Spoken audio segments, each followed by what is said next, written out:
बिजब्बारि व मिनश्शैतानिर्रजीम। बिस्मिल्लाहिर्रहमानिर्रहीम।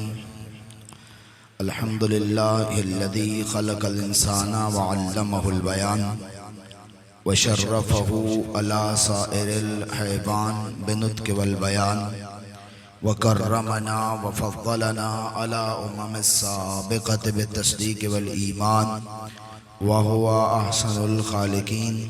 वस्सलातु वस्सलामु व तहिय्यतु वल इकराम अला सय्यिदिल अंबिया वल मुरसलीन खातमिन नबिय्यीना व रहमतल लिल आलमीन अल मुखातब बिताहा व यासीन मन कान नबिय्यन व आदमु बैनल माइ वत्तीन अबिल क़ासिम मुहम्मद।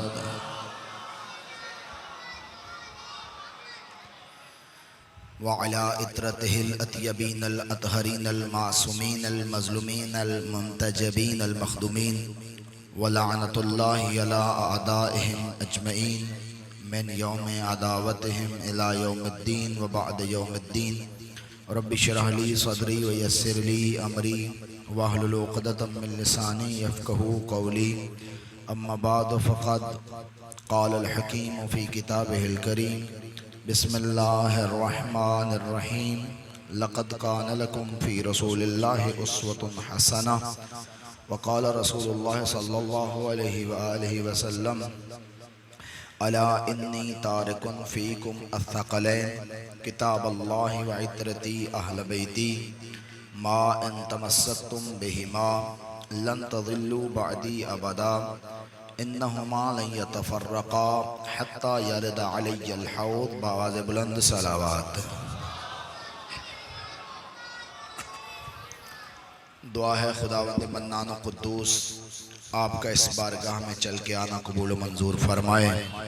परवरदिगार सदका नबी की पाकाल का हमारे जो यहाँ के पेश नमाज है हसन भाई, उनकी तबीयत नासाज है, परवरदिगार उन्हें शिफाए कामिला नसीब फरमाए। दीगर जितने बीमार हैं परवरदिगार सबको शिफा नसीब फरमाए। परवरदिगार हमें इन अज़ादारियों से, इन मजालिस से, महाफिल से रिज़्क़ इल्म व रिज़्क़ मारिफत लेने की तौफ़ीक़ इनायत फरमाए। इमाम ज़मान के ज़हूर में ताजील अता फरमाए। अपने और हमारे तमाम दुआओं की कबूलियत के लिए बुलंद सलावत।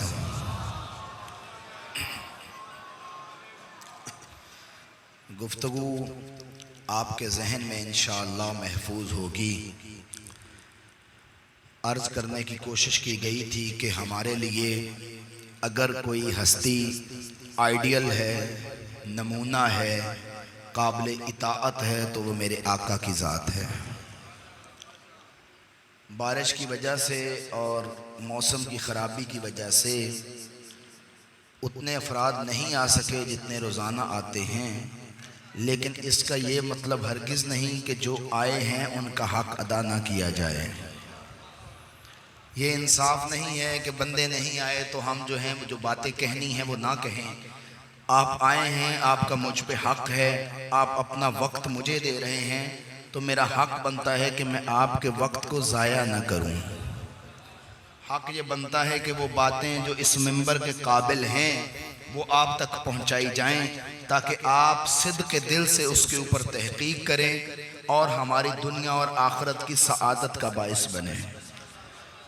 उसके लिए ज़रूरी है कि आप तवज्जुहात मेरी जानिब मबज़ूल रखें और दिलो दिमाग के साथ, खंदा पेशानी के साथ मेरी मारूज़ात को सुने।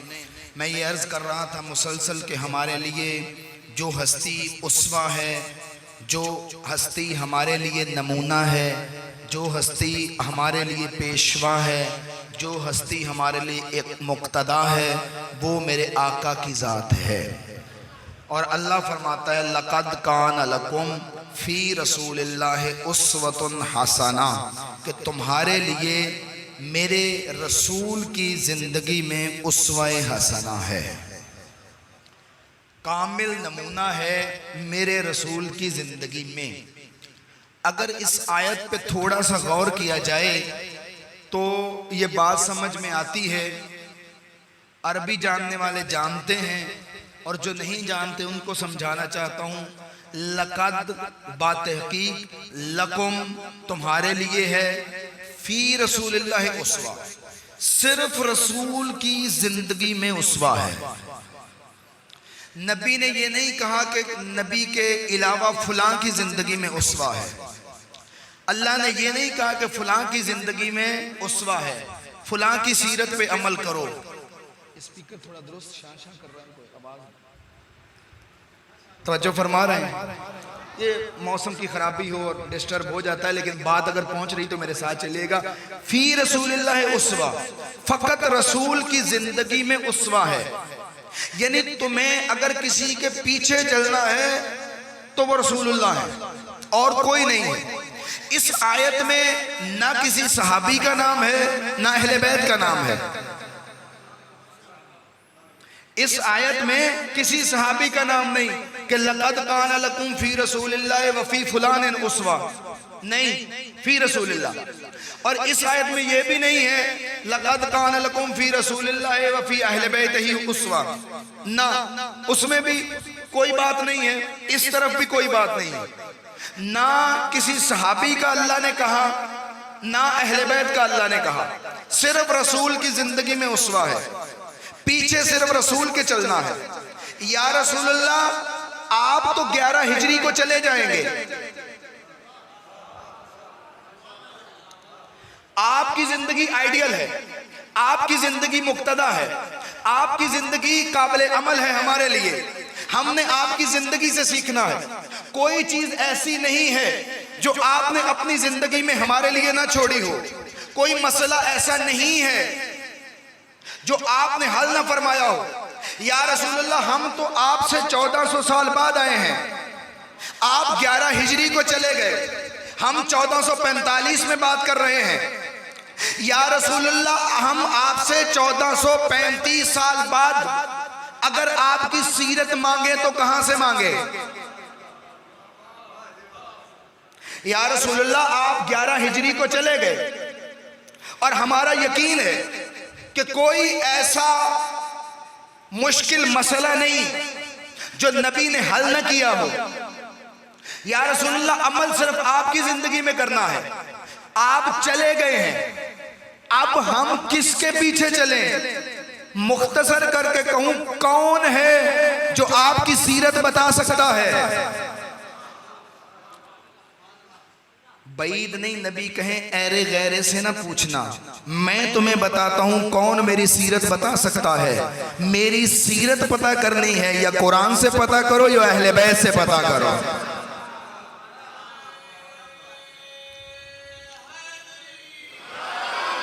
मेरी सुन्नत चाहिए तो या कुरान से लो या अहले बैत से लो। कुरान और अहले बैत, देखिए एक गलत फहमी का इजाला कर दूं कि हम अहले बैत को असालतन नहीं नयाबतन मानते हैं। हम अहले बैत को रसूल नहीं मानते, हम उनको नबी नहीं मानते, हम उनको पैगंबर नहीं मानते, हम उनको इमाम मानते हैं, हम उनको वसीय रसूल मानते हैं, खलीफा रसूल मानते हैं, नायब रसूल मानते हैं। इसका मतलब है मरकज रसूल ही है।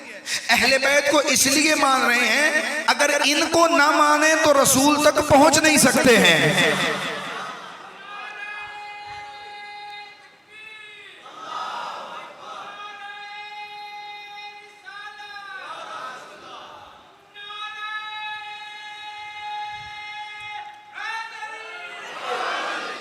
तवज्जो फरमा रहे मेरे दोस्त। इनका दामन इसलिए पकड़ा है कि अगर हम इनको ना पकड़ें, भाई देखिए ये जो हस्तियां हैं ये मासूम हैं, यहां खता का इम्कान कोई नहीं, यहां गलती की गुंजाइश कोई नहीं, यहां भूलने का इम्कान कोई नहीं, यहां खता और निसियान का इम्कान कोई नहीं। नबी अगर कहते कि मेरे जितने सहाबा हैं जिससे चाहो मेरी सीरत ले लो, तो पूरी उम्मत का इत्तेफाक है कि सहाबी मासूम नहीं होता। पूरी उम्मत का इत्तेफाक है कि सहाबी जितना भी जलीलुल कद्र हो, जितना भी बड़ा हो, वो मासूम नहीं होता। जब मासूम नहीं होता तो खता की गुंजाइश मौजूद है।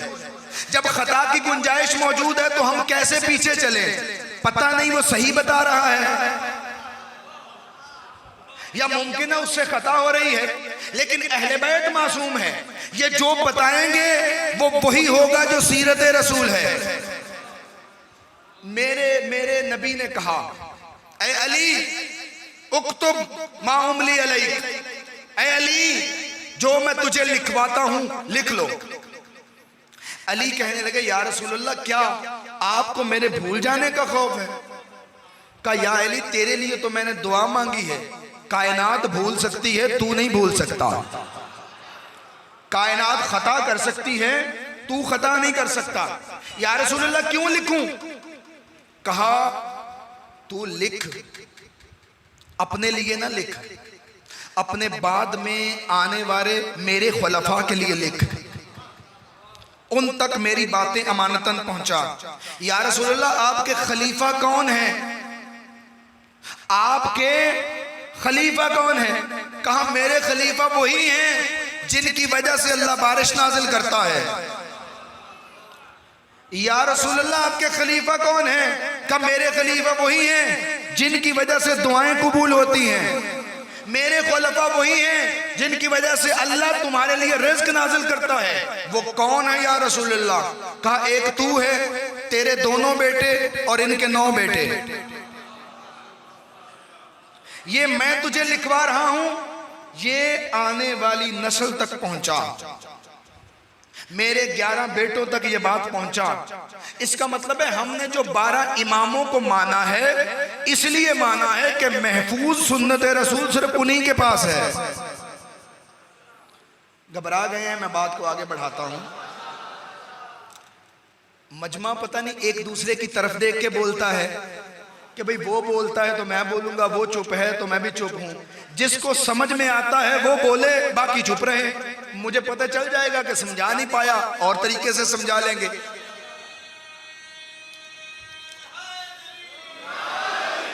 हमने अहले बैत को माना है, 12 इमामों को माना है नबी का खलीफा होने की वजह से कि सुन्नत रसूल मिलेगी तो इनसे मिलेगी।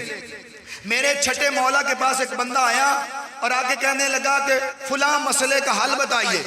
इमाम ने जवाब दिया, उसने कहा, मौला ये जो आप कह रहे हैं ये अपने पास से कह रहे हैं, ये सुन्नत रसूल में मौजूद है।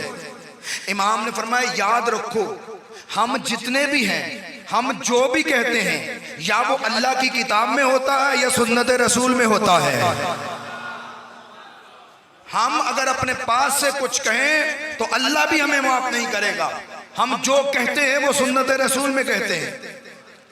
फर्क सिर्फ इतना है कि तुम्हें ना कुरान की पूरी समझ है, देखें, ना तुम्हें कुरान की पूरी समझ है ना सुन्नत की पूरी समझ है। एक बंदा मौला के सामने आया और आगे कहने लगा, यब्ना रसूलल्लाह, क्या कुरान मजीद में हर खुश को तर का जिक्र है, हर चीज का जिक्र है? इमाम ने फरमाया, बिल्कुल कुरान मजीद में हर खुश को तर का जिक्र है। उसने कहा, मौला फिर नजर क्यों नहीं आता? अगर कुरान में हर खुश को तर का जिक्र है, हर अपने पराये का जिक्र है, हर फूल और कांटे का जिक्र है, हर तकलीफ का जिक्र है, हर अच्छी बात का जिक्र है, तो फिर हमें नजर क्यों नहीं आता? इमाम के हाथ में खजूर की गुठली या आम की गुठली थी। इमाम ने रख के फरमाया, अगर तुझे कहूं कि मेरी हथेली पे पूरा दरख्त आम का मौजूद है, तू मान लेगा? उसने कहा, मान लूंगा। इमाम ने फरमाया, ये तो गुठली है। उसने कहा, अभी ये गुठली है, लेकिन जैसे ही ये जमीन में जाएगी, इसे पानी मिलेगा, इसके अंदर छुपा हुआ दरख्त बाहर आ जाएगा। इमाम ने फरमाया, कुरान भी बिल्कुल इसी तरह है। कुरान में हर चीज है, उसे भी एक पाकीज़ा मिट्टी की जरूरत है, पाकीज़ा पानी की जरूरत है कि उसके अंदर छुपा हुआ इल्म बाहर आ जाए। ये शख्स कहने लगा, यब्ना रसूलल्लाह, वो पाकीज़ा मिट्टी कौन सी चीज है? इमाम ने फरमाया, वो कुछ और नहीं, हमारे अहले बैत का सीना है। कि जब हम कुरान बयान करते हैं, जब हम कुछ बताते हैं, जब हम बयान करते हैं, तो वो इल्म बाहर आ जाता है, लोगों को नजर नहीं आता। लेकिन हमें मालूम है कि इस कुरान में क्या है, इस सुन्नत में क्या है। हम अहले बैत का दामन इसलिए पकड़ते हैं कि हमें सुन्नत रसूल चाहिए। हमें रसूल मिला ही अहले बैत से है। यही वजह है कि जिनको रसूल अहले बैत से मिला है उन्होंने आज तक खत्म नबूवत कॉन्फ्रेंस नहीं करवाई।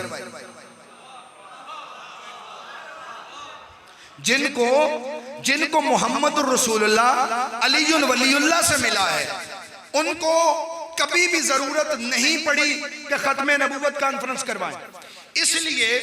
इसलिए कि उन्होंने अली को माना है। खत्म नबूवत पे सबसे बड़ी मोहर अली की इमामत है। जुमला बड़ा था, आप हजम कर गए। खत्म नबूवत पे सबसे बड़ी मोहर अली की इमामत है। हम कहते हैं अली नबी का वसी है, अली नबी नहीं है। जब अली अली हो के नबी नहीं हो सकता तो किसी और की हैसियत ही कोई नहीं। और हम कहते हैं हमें खत्म नबूवत कॉन्फ्रेंस करवाने की जरूरत नहीं है। क्यों? क्योंकि खुम्मे गदीर पे खत्म नबूवत कॉन्फ्रेंस हो चुकी है।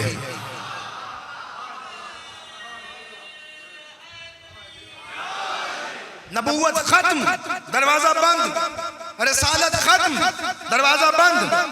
मेरे मोहम्मद के बाद कोई नबी नहीं है, कोई रसूल नहीं है। वो आखिरी नबी है, वो आखिरी शरीयत थी जो आ चुकी। अब उसका वसी है। अब आसमान से कोई नई खबर नहीं उतरनी, कोई और किताब नहीं नाजिल होनी। जो किताब आ गई है वो मोहम्मद पे आ गई है। अब किताब नाजिल नहीं होनी, इसी किताब की तालीमात आगे जानी है। मैं आपको एक बात समझाता हूं, इसको पल्ले बांध लीजिए। एक तरीका होता है हिदायत का, रास्ता दिखाना। किसी ने कहा कि कोट मिठन कहाँ है? उसने कहा ये सड़क जा रही है, दाएं मुड़ जाना और सामने जो गांव आएगा वो कोट मिठन है। उसने रास्ता दिखा दिया।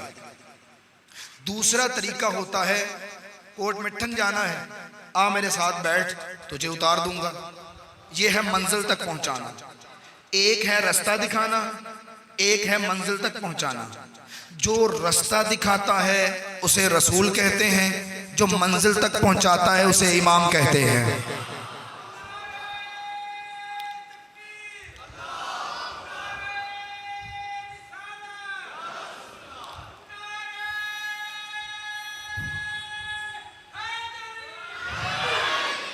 जो रास्ता दिखाता है उसे रसूल कहते हैं, जो मंजिल तक ले जाता है उसे इमाम कहते हैं। जब तक रास्ता नजर नहीं आया था रसूलों की जरूरत थी, एक के बाद एक रसूल आता रहा। जब कुरान की सूरत में रास्ता नजर आ गया अब किसी और रसूल की जरूरत नहीं, अब रिसालत आगे नहीं चलेगी। जब तक हर इंसान मंजिल तक ना पहुंच जाए तब तक इमामत की जरूरत है। इसका मतलब है कि नबूवत रुकी इसलिए है कि कोई और शरीयत नहीं आनी। इमामत इसलिए जारी रही कि इस शरीयत की हिफाजत हो सके, ये शरीयत महफूज रह सके। और जो हस्तियां इस शरीयत को, इस सुन्नत को महफूज रखे हुए हैं उन्हें अहले बैत कहा जाता है। सहाबियों ने सीरत पे अमल किया है, सुन्नत पे अमल किया है। नबी ने कोई चीज बताई, उन्होंने अमल किया, दिलो जान से कबूल किया। लेकिन अहले बैत ने सिर्फ सुन्नत पे अमल नहीं किया, सुन्नत को महफूज भी रखा है। रसूल फरमाते हैं सल्लू कमा रअयतुमूनी उसल्ली, नमाज ऐसे पढ़ो, ये अहले सुन्नत की रिवायत है, नमाज ऐसे पढ़ो जैसे मैं मोहम्मद को पढ़ता हुआ देखो। जब अली कूफे में नमाज पढ़ाने अपने ज़ाहरी खिलाफत में गए और अली ने नबी के 25 साल बाद नमाज पढ़ाई तो एक सहाबी ने दूसरे का कंधा हिला के कहा ये वही नमाज नहीं पढ़ा रहा जो रसूल पढ़ाता था। इसका अब सवाल यह है कि रसूल नमाज कैसे पढ़ाते थे? जैसे अली पढ़ाते थे। कैसे पढ़ाते थे? जैसे अली वो नमाज पढ़ते थे जो रसूल पढ़ाते थे। आओ देखो कि अली नमाज कैसे पढ़ाते थे। अहले सुन्नत उलमा लिखते हैं, अहले सुन्नत, अब ये सही है या नहीं ये उनके सर पे है, मैं उनकी बात को अमानतन नकल कर रहा हूं। वो फरमाते कि हजरत अबू बकर जो थे वो सीने पे हाथ रखते थे और दुआ फरमाते थे कि ए अल्लाह मेरे सीने को हर किस्म के खताओ, निसियान और बुग़्ज़ व कीने से महफूज फरमा। हजरत उमर जो है वो नाफ के ऊपर हाथ रखते थे और फरमाते थे ए अल्लाह मेरे बतन को हराम से महफूज फरमा। हजरत उस्मान जो थे वो नाफ के नीचे रखते थे, ए अल्लाह मुझे हर किस्म के हराम फेल से महफूज फरमा। अहले सुन्नत उलमा लिखते हैं लेकिन अली इब्ने अबी तालिब हाथ छोड़ के पढ़ते थे, वो इसलिए कि अली को जरूरत नहीं थी कि ये दुआएं करे। मुझे अब ये कुछ नहीं कहना, मुझे सिर्फ एक बात आगे चल के कहनी है, अली हाथ छोड़ के पढ़ते थे, अली हाथ छोड़ के पढ़ते थे। सहाबी कह रहे हैं अली वही नमाज पढ़ते थे जो रसूल पढ़ाता था। इसका मतलब रसूल भी हाथ छोड़ के पढ़ते थे, अली भी हाथ छोड़ के पढ़ते हैं। तमाम सहाबा ने ये गवाही दी और उलमा ने गवाही दी कि रसूलुल्लाह और रसूलुल्लाह के सारे सहाबी कज़ा यफ़अलु रसूलुल्लाह व कज़ा सहाबतो हत्ता नज़लत दम अला रऊस असाबिहिम, कि रसूल इस तरह हाथ लटका के नमाज में खड़े होते थे कि आपके हाथ मुबारक सुर्ख हो जाते थे। तवज्जो फरमा रहे हैं? तो जिन्होंने अली को माना है उन्हें नमाज भी वो मिली जो रसूल पढ़ते थे, उन्हें रोज़ा भी वो मिला जो रसूल पढ़ते थे रखते थे, उन्होंने हज भी वही किया जो रसूल करते थे। इसका मतलब है महफूज रास्ता अगर सुन्नत रसूल का चाहिए तो अली के रास्ते से जाना पड़ेगा। इसी को मेरे नबी ने कहा था, अना मदीनतुल इल्म व अलीयुन बाबुहा।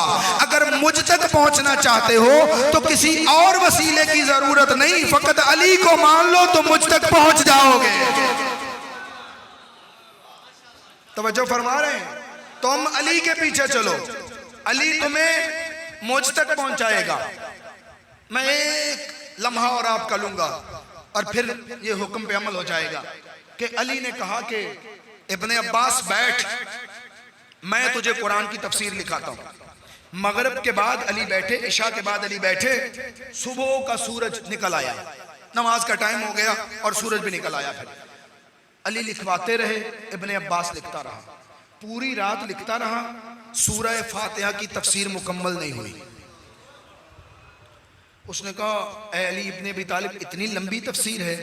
अली फरमाने लगे याद रखो, अगर मैं चाहूं तो एक सूरह फातिहा की तफसीर से 70 ऊंटों का वजन बना दूं। अगर मैं चाहूं तो मैं ऐसा कर सकता हूं। अब अगली बात सुनिएगा। फिर फरमाने लगे याद रखो हर चीज का इल्म कुरान में है, कुरान का इल्म सूरह फातिहा में है, सूरह फातिहा का इल्म बिस्मिल्लाहिर्रहमानिर्रहीम में है, बिस्मिल्लाह का इल्म बिस्मिल्लाह में है, बिस्मिल्लाह का इल्म बे में है, बे का इल्म नुक्ते में है। मैं अली इब्ने अबी तालिब वो नुक्ता हूं। मैंने इस हदीस को पढ़ा और गौर किया ये अली समझाना क्या चाहते हैं। मैं नुक्ता हूं, नुक्ते से ही बात शुरू होती है। मैं नुक्ता हूं, अली कह रहे मैं नुक्ता हूं। मैंने जब गौर किया जो मेरे सामने आया वो ये कि जब आप लिखना शुरू करते हैं तो सबसे पहले जो चीज कागज पे नमूदार होती है वो नुक्ता होता है। नुक्तों को खींचो तो हर्फ बनता है, हर्फ को जोड़ो तो लफ्ज बनता है, लफ्जों को मिलाओ तो जुमला बनता है, जुमलों को मिलाओ तो दास्तानें बनती हैं। बात शुरू नुक्ते से होती है। नुक्ता खींचो, हर्फ, हर्फ से लफ्ज, लफ्ज से जुमला, जुमले से दास्तानें, शुरू नुक्ते से। और अगर आप हुरूफ तहज्जी को पढ़े, पहले अलिफ आता है, अलिफ के बाद बा आता है, बा के नीचे नुक्ता आता है। पहला नंबर अलिफ का है, दूसरा बा का है और बा को बाकी हरफों से अलहदा करने वाला नुक्ता है। यानी अगर बा के नीचे नुक्ता ना हो तो पता नहीं चलेगा ये ता है, सा है या कोई और हर्फ है। नुक्ता बताता है कि ये बा है। एक एतबार से नुक्ते का पहला नंबर है, दूसरे एतबार से नुक्ते का तीसरा नंबर है। लिखने जाओ तो पहला नंबर, पढ़ने में आओ तो तीसरा नंबर। अली ने कहा मैं नुक्ता हूं, एक लिहाज से मेरा पहला नंबर है, दूसरे लिहाज से मेरा तीसरा नंबर है। तीसरा नंबर कैसे? इस तरह के पहले खुदा की जात है, फिर मुस्तफा की जात है, और मुस्तफा की जात को मनवाने वाला मैं अली इब्ने अबी तालिब हूं।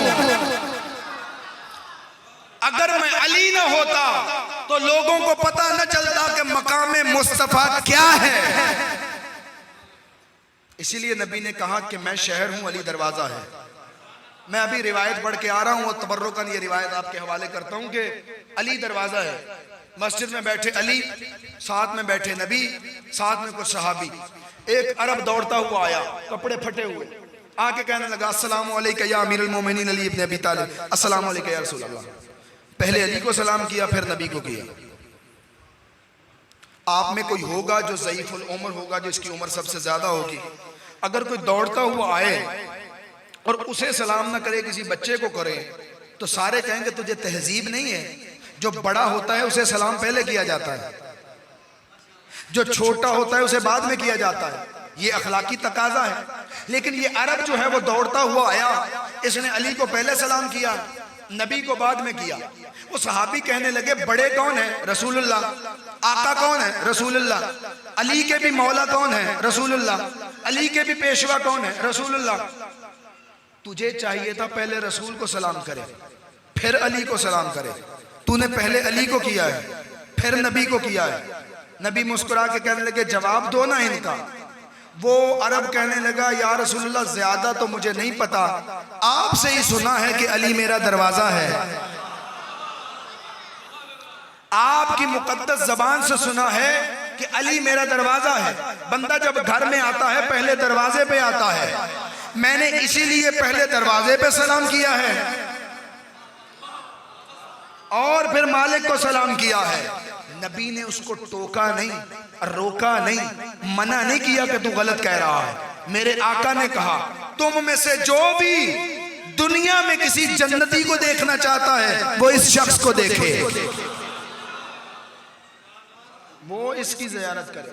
तो अली ने फरमाया इस एतबार से मेरा तीसरा नंबर है और एक एतबार से मेरा पहला नंबर है कि मारिफत के मकाम पे पहले मैं हूं, फिर मुस्तफा है, फिर खुदा की जात है।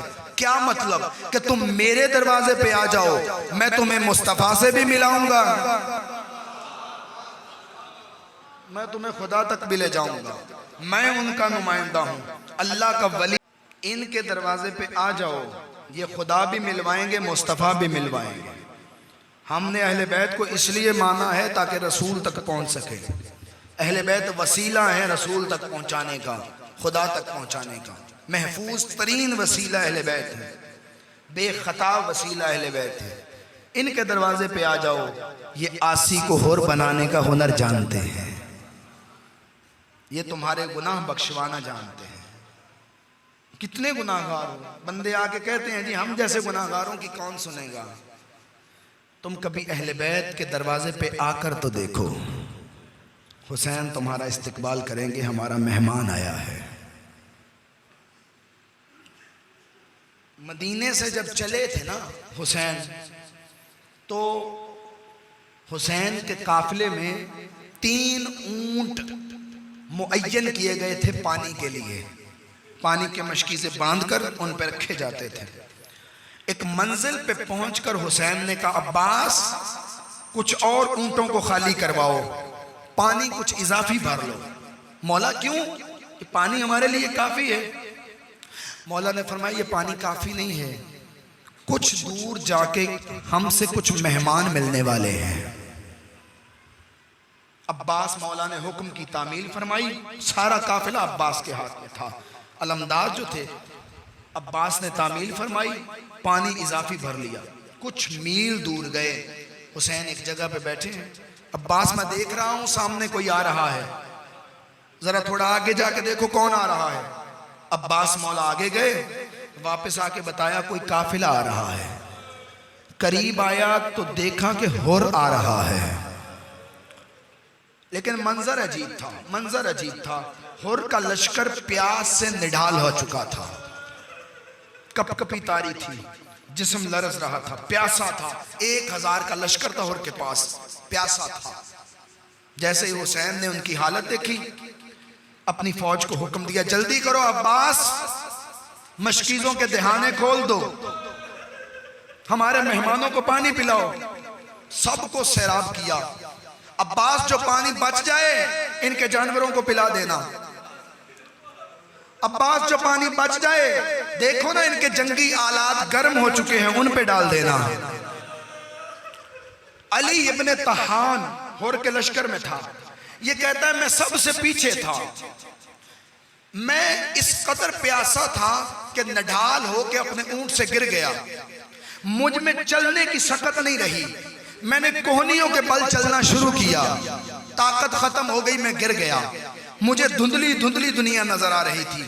कहता मैंने कहा जब तक मेरी बारी आएगी मैं तो इस दुनिया से चला जाऊंगा, मैं तो मर जाऊंगा, मुझे पानी कौन पिलाएगा, मेरी तो बारी नहीं आएगी। कहता ये सोच रहा था कि मैंने देखा मेरे सिराने पे ज़हरा का चांद खड़ा है। अली का लाडला बैठा, मशकीज़े का तस्मा खोला और अपने हाथों से मुझे पानी पिलाया। मैं मोमिनो तुमसे एक सवाल करता हूँ, हुसैन ने जो 1000 के लश्कर को पानी पिलाया, सैराब किया, जिंदगी अता फरमाई, इनमें से कोई नहीं था देख रहा जब असगर को तीर लग रहा था, जब अल अतश की आवाजें आ रही थी, अल गर्ज पानी पिलाया, लश्कर सैराब हुआ, अपने पांव पे खड़ा हुआ। नमाज का वक्त हो गया।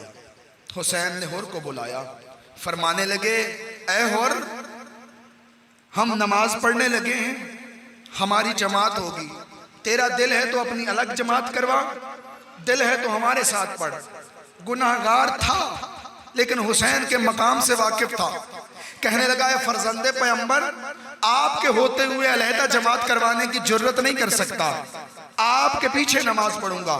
नमाज मुकम्मल हुई, हुसैन खड़े हुए, एक खुतबा दिया, अपना तारुफ करवाया कि किसी पे कोई हुज्जत बाकी ना रह जाए, मैं बताता चलूं कि मैं कौन हूं। खुतबा देने के बाद हुसैन घोड़े पे सवार हुए, कूफे की तरफ मुड़ना चाहा कि हुर आगे आया और आके घोड़े की लगाम को पकड़ा। मैं आपको कूफा नहीं जाने दूंगा, ये कहना था कि हुसैन ने कहा सकलत का उम्मों का, तुझ पे तेरी माँ मातम करे, तुझ पे तेरी माँ रोए। अरब के अंदर ये जुमला बड़ा सख्त माना जाता था। जब हुसैन ने कहा ना तुझ पे तेरी माँ मातम करे, तुझ पे तेरी माँ रोए, इसने लगाम को छोड़ा, 2 कदम पीछे हट के कहता हुसैन तूने तो मेरी माँ का नाम ले लिया, लेकिन बगैर वुजू के मैं तेरी माँ का नाम नहीं ले सकता। तेरी माँ तो ज़हरा है, तेरी माँ तो नबीज़ादी है, तेरी माँ तो खातून जन्नत है, मैं तो तेरी माँ का नाम नहीं ले सकता। हमारे उलमा कहते यही वजह थी इसने बीबी ज़हरा का एहतराम किया था, ये आसी से हुर अलैहिस्सलाम बन गया। बस आ गया है काफिला करबला में। मैं मुख्तसर करूं, करबला में जब काफिला आ गया, 2 मुहर्रम को काफिला पहुंचा है करबला में, 3 मुहर्रम को यजीदी फौजें आना शुरू हुई हैं, 6 मुहर्रम को सारी फौजें आ चुकी थीं। चंद जुमले मुझसे सुनो। तुमने सुन रखा है कि 7 मुहर्रम को पानी बंद हुआ, हकीकत यह है कि 7 मुहर्रम को पानी बंद नहीं हुआ, पानी 2 मुहर्रम से बंद है, 7 मुहर्रम को पानी खत्म हुआ है। जब 10वीं की शब थी ना, शबे आशूर जिसे कहते हो, खैमों में पानी नहीं था। तुम्हें मालूम है हुसैन के बच्चे प्यासे थे, 110 बच्चे थे खैमों के अंदर, सारे के सारे प्यासे थे। जब शाम गरीबा से पहले बच्चे गिने गए हैं तो 110 थे, शाम गरीबा के बाद जब ज़ैनब ने इकट्ठे किए हैं तो 84 थे। मैं आपसे पूछता हूं बाकी बच्चे कहां गए? उलमा लिखते हैं बाकी बच्चे घोड़ों की टापों में पामाल हो गए, प्यासे शहीद हो गए। ये 110 बच्चे प्यासे हैं, पानी नहीं है, हालत अजीब है। एक खैमा था जिसमें पानी के मशकीजे रखे हुए थे। ये छोटे छोटे बच्चे, तुम्हें पता है कि चमड़े के मशकीजे से अगर पानी निकल भी जाए तो वो कुछ देर ठंडा रहता है। बच्चों के पास और तो कोई चारा नहीं था, उस मशकीजे को अपने सीने से लगा रहे थे, शायद प्यास से कुछ आफाका हो जाए। और अल अतश की आवाज आ रही थी। जैसे ही ये आवाज हुर के कान में पहुंची, हुर ने हाथों को मलना शुरू किया, कभी इधर चलता है कभी उधर चलता है। अब्दुल्ला इसके बेटे का नाम है, साथ में एक गुलाम है। अब्दुल्ला करीब आके कहते, बाबा जिंदगी में आपको कभी इतना परेशान नहीं देखा जितना आज देख रहा हूं, क्या वजह है? और कहने लगा, यार हुसैन को घेर के करबला में तो ले आया हूं। जब से हुसैन करबला आया है, हुसैन के बच्चों की आवाज आ रही, अल अतश अल अतश अल अतश। मुझे लगता है मैंने जन्नत के बदले जहन्नुम खरीदी है, सआदत के बदले शकावत खरीदी है। इसका बेटा मोमिन था। कहने लगा, बाबा आज जरा चल के माफी मांगते हैं। अब्दुल्ला मुझे माफी मिल जाएगी? कब बाबा अपने गुनाह को ना देख, जहरा के चांद की करीमी को देख। वो जहरा का बेटा है, वो खातून का फर्जंद है, वो तुझे माफ कर देगा। कहने लगा, अब्दुल्ला अगर मुझे लेके जाना है ना, फिर ऐसे ना लेके जा, मेरी आंखों पे पट्टी बांध दे, मैं हुसैन का सामना नहीं कर सकता, मेरे हाथों में रस्सी बांध दे, गुलामों की तरह मुझे घसीट के लेके जा। अब ये अब्दुल्ला लेके जा रहा था कि हुसैन ने देखा, कहा, अकबर अब्बास उठो, मेरा मेहमान आ रहा है। हुसैन चल के गए, हुर को उठाया, आंखों से पट्टी को खोला, हाथों को आजाद किया, कंधे से मट्टी को झाड़ा, गले से लगाया। ए फर्जंदे रसूलुल्लाह, मुझे माफी मिल सकती है? कहा, मैंने तब से माफ कर दिया जब से तूने मेरी माँ का एहतराम किया था। मैंने भी माफ किया, रसूलुल्लाह भी तुझे माफ करते हैं। जब ये जुमले कहे, कोई भी हुसैन की फौज में आता था, अल्लाह अकबर की आवाज बुलंद होती थी। और आया, हुसैन के फौजियों ने अल्लाह अकबर कहा। ये जो नारे बुलंद हुए, बीबी ज़ैनब के कान में ये आवाज पहुंची, अम्मा फिजा कौन आया है? कहा, हुर आया है माफी मांगने के लिए। बीबी कहने लगी, जाओ हुर को जाके कहो बहन ज़ैनब सलाम कहती है। ये जुमले कहने थे कि बहन ज़ैनब सलाम कहती है। और मट्टी पे बैठ के रोने लगा, आका इतने गरीब हो गए, अली की लाडली गुलामों का सलाम। अल्लाह तुम्हारे आंसू कबूल करे, बस एक जुमला और मुझे पढ़ना है। और कहने लगा, मौला अगर मुझे माफी दे दी है तो मेरी एक ख्वाहिश है, मेरी एक दरखास्त है। कल जब सुबह का दिन नमूदार होगा ना, मैं आपका मेहमान हूं, पहले मेरा बेटा अब्दुल्ला लड़ेगा। हुसैन जानते थे कि तुझे पिलाने के लिए पानी नहीं है, लेकिन रसूलुल्लाह हौज़े कौसर पे खड़े हैं, इसलिए हुसैन ने कहा, सबसे पहले तेरा बेटा सैराब होगा। सुबह का दिन नमूदार हुआ, अब्दुल्ला बिन हुर तैयार हुआ। रिवायत कहती है, जब अब्दुल्ला तैयार हुआ है ना, हुसैन ने घोड़े पे बिठाया, अब्दुल्ला चलने लगा। हुसैन ने हुर से कहा, हुर तू थोड़ा दूर चला जा। और कहने लगा, क्यों यपना रसूलुल्लाह? रो के फरमाने लगे, मैं जानता हूं जवान बेटा मौत की तरफ भेजना कितना मुश्किल होता है, और तू दूर चला जा, मैं इसे अलविदा करता हूं। अब्दुल्ला चला गया। लड़ते लड़ते एक मकाम ऐसा आया कि अब्दुल्ला ने जीन छोड़ी और आवाज लगाई, या अबता अदरिकनी, बाबा जल्दी पहुंचिए। और ने ये आवाज सुनी और बड़ी जल्दी से मैदान में गया। जब अपने बेटे की लाश पे पहुंचा, अजीब मंजर देखा है। हुर के पहुंचने से पहले अली का बेटा पहुंच चुका था। हुसैन ने हुर के बेटे का लाशा अपनी गोद में लिया हुआ था, माथे पे हाथ फेर रहे थे, पेशानी पे बोसे दे रहे थे। और कदमों में गिर के कहने लगा, यमना रसूलुल्लाह, ये गुलाम का बेटा है, आपने क्यों जहमत की? रो के कहने लगे, हुर तू नहीं जानता, मेरे नाना का हुक्म है, जवान बेटे की लाश को बूढ़ा बाप ना उठाए। मैं कहता हूं, ये हुसैन आज हुर के बेटे का ख्याल है कुछ देर बाद अली अकबर का लाशा होगा, बूढ़ा हुसैन होगा, लाशा उठा के कहेगा बाबा अली।